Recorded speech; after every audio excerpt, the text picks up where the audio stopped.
आउज़ुबिल्लाहिमिनश्शैतानिर्रजीम बिस्मिल्लाहिर्रहमानिर्रहीम। शुरू अल्लाह के पाक नाम से जो बड़ा मेहरबान और नहायत रहम वाला है। अस्सलाम वालेकुम फ्रेंड्स, कैसे हैं आप सब? उम्मीद है आप सब ठीक ठाक होंगे। वेलकम है आपका मेरे चैनल कुकिंग विद मुस्कान पे।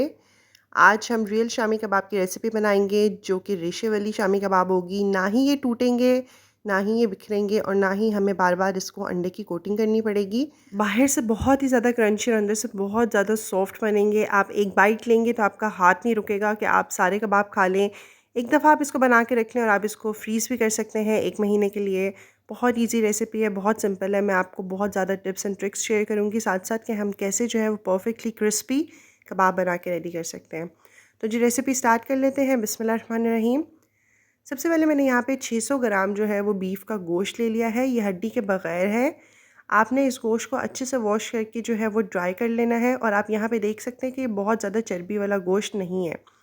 इसकी जो स्किन है वो ऑलमोस्ट साफ़ है, बिल्कुल हल्की सी कोई स्किन है ये सिल्वर कलर की। तो अगर वो हो तो वो इट्स ओके, आप उसको यूज़ कर सकते हैं।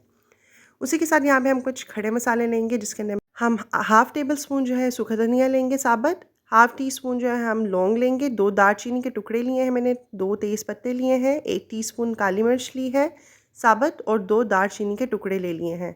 ये हम सारे बाद में ऐड करेंगे। और यहाँ पे मैंने जो है वो 300 ग्राम के करीब जो है वो चने की दाल भिगो के रख दी थी तकरीबन 3 से 4 घंटे के लिए। और ये इतनी सॉफ्ट हो चुकी है कि ये हाथ से भी टूट रही है। आपने इसको ज़रूर सोक करके रखना है 4 घंटे के लिए। और ये 300 ग्राम दाल है। हम एक प्रेशर ले लेंगे। प्रेशर के अंदर आपने 5 से 6 टेबल स्पून जो है वो ऑयल ऐड कर देना है। ऑयल ऐड करने के बाद हम इसके अंदर बीफ का जो गोश्त है वो ऐड कर देंगे विदाउट बोन। ये वाला स्टेप इसलिए इम्पोर्टेंट है ताकि इसकी जो रॉ स्मेल है वो ख़त्म हो जाए। 6 से 7 जबे मैंने इसके अंदर लहसुन के ऐड किए हैं और 2 छोटे टुकड़े मैंने इसके अंदर अदरक के ऐड किए हैं। यहाँ पे हम इसको कुक कर लेंगे। तकरीबन हम इसको तब तक पका लेंगे जब तक कि जी बीफ का कलर जो है वो वाइट ना हो जाए, यानी कि गोश्त का कलर चेंज ना हो जाए। ये स्टेप इतना ज़्यादा इम्पोर्टेंट नहीं है, लेकिन ये इसलिए इम्पोर्टेंट है क्योंकि जो हल्की हल्की सी शामियों में स्मेल होती है वो इससे ख़त्म हो जाएगी। और जो आपकी शामियाँ हैं वो बहुत ही डिफरेंट टेस्ट की बन के रेडी होंगी। इसलिए आप ये वाला स्टेप इस तरह से शामियाँ इस दफ़ा बना के देखें, इंशाल्लाह आपको बहुत ज़्यादा पसंद आएंगी और बहुत डिफरेंट फ़ील होगा आपको। यहाँ पे आपको 4 से 5 मिनट लगेंगे और इसका कलर देखें यहाँ पे अच्छे से चेंज हो चुका है। हमने इसको जो है वो थोड़ा सा भून लिया है। थोड़े से माइनर से ऑयल के अंदर ये अच्छे से पक के रेडी हो जाएगा। उसके बाद क्या करना है हमने, उसके बाद जो हमने खड़े मसाले आपको ऑलरेडी मैंने स्टार्टिंग में बताए हैं वो सारे हम इसके अंदर ऐड कर देंगे। यहाँ पे मैं डायरेक्ट ऐड कर रही हूँ और जब ये पक जाएगा तो मैं इसको निकाल लूँगी। हाफ़ टी स्पून के करीब हम इसके अंदर जो है हल्दी पाउडर ऐड कर देंगे। हाफ़ टेबल स्पून मैं इसके अंदर नमक ऐड कर दूँगी और हाफ़ टेबल स्पून ही हम इसके अंदर लाल मिर्च का पाउडर ऐड कर देंगे। उसी के साथ मैं इसके अंदर जो हमने दाल भिगोई थी 300 ग्राम चने की वो ऐड कर देंगे। ये मैंने पानी के बगैर ऐड की है। इसको अच्छे से हम क्लियर कर देंगे प्लेट को और उसके बाद हम इसके अंदर तकरीबन 2 कप के करीब पानी ऐड कर देंगे। पानी आपने इतना ऐड करना है कि दाल और गोश्त उसके अंदर अच्छे से भीग जाए। आपने बहुत एक्स्ट्रा पानी नहीं ऐड करना, बस 2 कप काफ़ी होगा। अच्छा जी, मैंने आपको यहाँ पे कहना था कि अगर आप खड़े मसाले इसके अंदर डायरेक्ट भी ऐड करना चाहें तो कोई मसला नहीं, आप ऐड कर लें और जब वो पक जाए तो फिर हम उसको रिमूव कर सकते हैं ईज़िली चम्मच से या कांटे से। या अगर आपके पास कोई छोटा सा मलमल का कपड़ा है, आप उसके अंदर सारे मसाले ऐड कर दें खड़े और उसको आप बंद करके इसके अंदर ऐड कर सकते हैं ताकि जितनी भी खुशबू अरोमा है इसके अंदर चले जाए और वो आप ईज़िली रिमूव कर दें। यहाँ पे हम इसकी अच्छे से मिक्सिंग कर लेंगे। मिक्सिंग के बाद मैं प्रेशर को बंद कर दूँगी और 1 विसल आने के बाद आपने इसको 10 मिनट के लिए पकने देना है। उससे इसका जितना भी पानी है वो ड्राई हो जाएगा और अब हम इसको जो है वो पकने देंगे। साथ ही साथ मैंने यहाँ पे 1 टीस्पून जो है वो साबुत सूखा धनिया लिया है और 1 टीस्पून मैं इसके अंदर ज़ीरा ऐड कर रही हूँ। आपने इन दोनों चीज़ों को अच्छे से तवे के ऊपर रोस्ट कर लेना है कि इनकी हल्की-हल्की सी खुशबू आना स्टार्ट हो जाए। उसके बाद आपने इसको कूट लेना है और साइड पे कर देना है। यहाँ पे देखिए पानी जो है अच्छे से ड्राई हो चुका है और ये हल्का-हल्का सा पानी इसके अंदर अभी भी है, इसके अंदर मॉइस्चर है, हमने उसको ड्राई करना है। साथ ही साथ हम इसको जो है वो मैशर से अच्छे से मैश कर लेंगे और जो एक्स्ट्रा चीज़ें हैं इसके अंदर जो हमने खड़े मसाले ऐड किए थे वो मैं इसके अंदर से रिमूव कर लूँगी। अब हम इसको क्या करेंगे, अच्छे से इसको मैशर से हल्का-हल्का मैश भी करते रहेंगे और इसका जितना भी अंदर थोड़ा-थोड़ा सा वाटर है वो भी हम इसको ड्राई करते रहेंगे। आप देखें जैसे-जैसे आपको मसाले नज़र आते रहें खड़े मसाले तो आप उसको रिमूव करते रहें और इसको आहिस्ता-आहिस्ता करके आप हल्के से प्रेस करते रहें ताकि जो रेशा है बोटी का वो होना स्टार्ट हो जाए, जो बोटी है वो रेशेदार होना स्टार्ट हो जाए। यहाँ पे थोड़ी-सी मेहनत का काम है, आपकी थोड़ी-सी मेहनत लगेगी, लेकिन आप यकीन करें बहुत ही मज़े के बन के रेडी होंगे ये शामी कबाब। इसको मैंने अब खुले से बर्तन में निकाल लिया है। अभी भी मुझे फ़ील हो रहा था जैसे कि थोड़ी-सी अभी कमी है, तो मैं इसको इससे कूट रही हूँ। आप चाहें तो आप किसी भी मिक्सचर में या फिर आप कीमे वाले चॉपर के अंदर ऐड करके इसको अच्छे से चॉप कर सकते हैं। लेकिन मैं इस तरह कर रही हूँ, ये आप पे डिपेंड करता है, जो भी आपकी प्रेफ़रेंस हो। उसके बाद हम इसके अंदर कुछ मसाले ऐड करेंगे, जो कि मैंने आपको ज़ीरा और सूखे धनिया का पाउडर कहा था कि हमने उसको रोस्ट करके उसका पाउडर बना लेना है। वो हमने इसके अंदर ऐड कर देना है 1 टेबलस्पून भर के।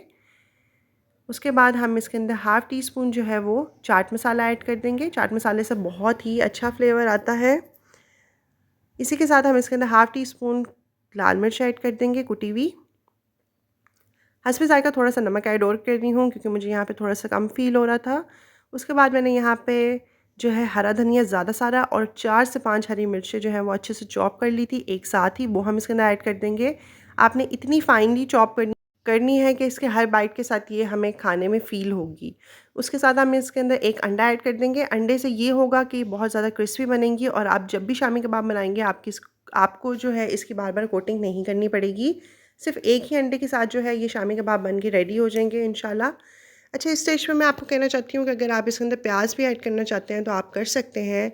फाइनली चॉप कर लें प्याज और उसका वाटर जो है वो आप निकाल दें, किसी मलमल के कपड़े के अंदर अच्छे से स्क्वीज़ कर लें, उसके बाद आप ऐड करें।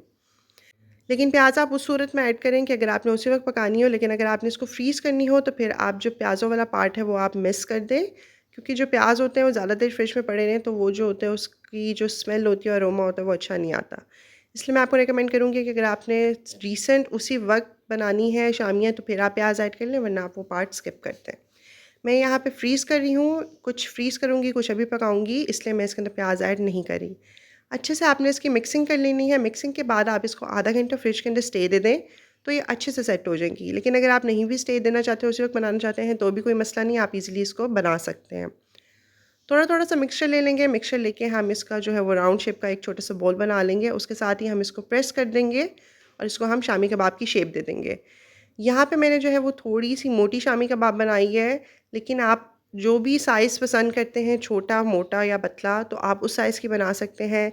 यहाँ पे मैंने एक थोड़े बड़े साइज़ की बनाई है और दूसरी शामी कबाब जो है वो मैं थोड़ी-सी छोटी बनाऊँगी, मतलब कि थोड़ी-सी थिन बनाऊँगी।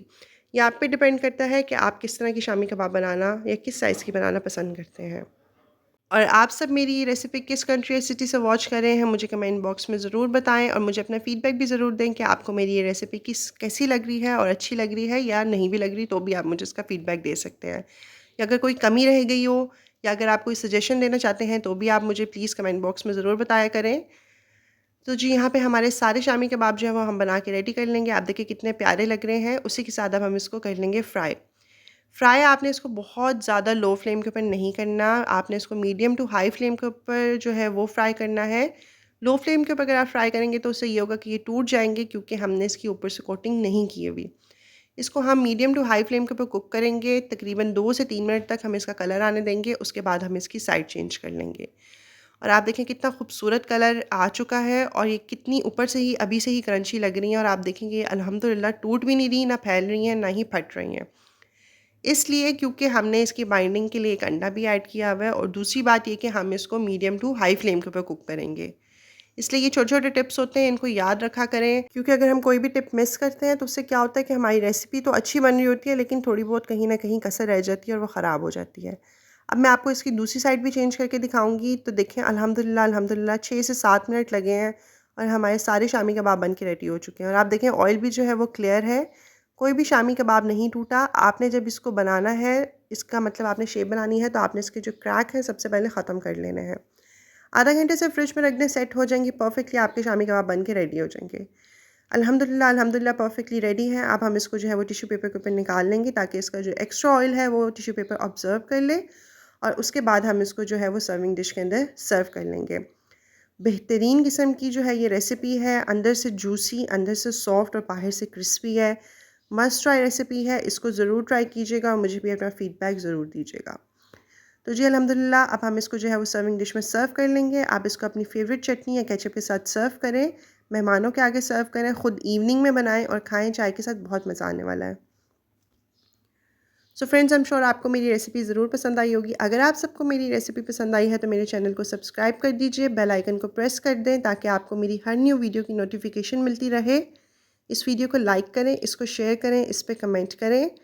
अल्लाह ताला हम सब के दस्तरखान में बरकतें डालें, हम सबको अपनी ईमान में रखें। अपना बहुत ज़्यादा ख्याल रखिएगा और मुझे अपनी दुआओं में याद रखिएगा। और मेरी और रेसिपीज़ और शामी कबाब की रेसिपीज़ देखने के लिए मेरे चैनल को ज़रूर विज़िट करें। इंशाल्लाह आपको तकरीबन हर रेसिपी वहाँ पे मिलेगी। So friends, thanks for watching my video. इंशाल्लाह फिर मुलाकात होगी आपके साथ एक न्यू रेसिपी के साथ। अपना बहुत ज़्यादा ख्याल रखिएगा। अल्लाह हाफ़िज़।